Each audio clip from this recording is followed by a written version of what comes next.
Алые паруса Александър Грин.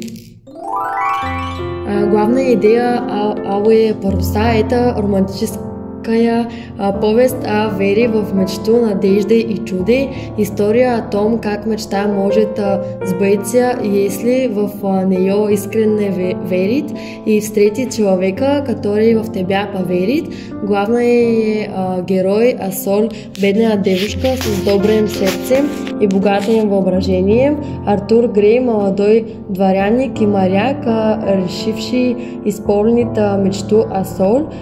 По сил история учит, что чудеса возможны, если есть любовь, доброта и вера. Алые паруса – символ надежды и исполненных желаний.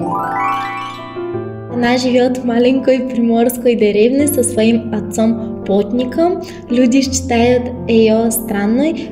Предсказание. Однажды странник говорит Асоль, что однажды за ней приплывает корабль с алыми парусами, и на нем будет принц. Вера в чудо. Несмотря на насмешки, Асоль продолжает верить в это. Артур Грей, молодой дворянин, становится капитаном, услышав о мечте Асоль, но он решает ее осуществить. Сбывшаяся мечта. Грей красит паруса своего корабля в алый цвет, проплывает в деревню и забирает Асоль с собой. Главная героиня повести Асоль – добрая и мечтательная девушка, живущая в бедной деревне у моря со своим отцом Лангреном, бывшим моряком.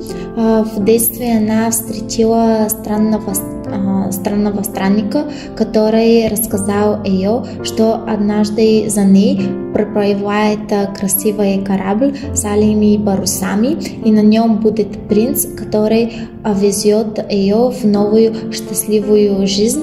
Асоль поверила в это предсказание и всю жизнь ждала этот корабль. Жители деревни не верили в сказку и смеялись над ней, но Асоль не переставала надеяться. В это время Артур Грей, молодой и добрый человек из богатой семьи, стал капитаном корабля. Он случайно услышал историю Асоль и был тронут ее мечтой. Тогда он решил сделать чудо, украсил свой корабль алыми парусами и отправился за Асоль. Когда Асоль увидела корабль с алыми парусами, она поняла, что мечта сбылась. Грей забрал ее на корабль, и вместе они плыли в счастливую новую жизнь.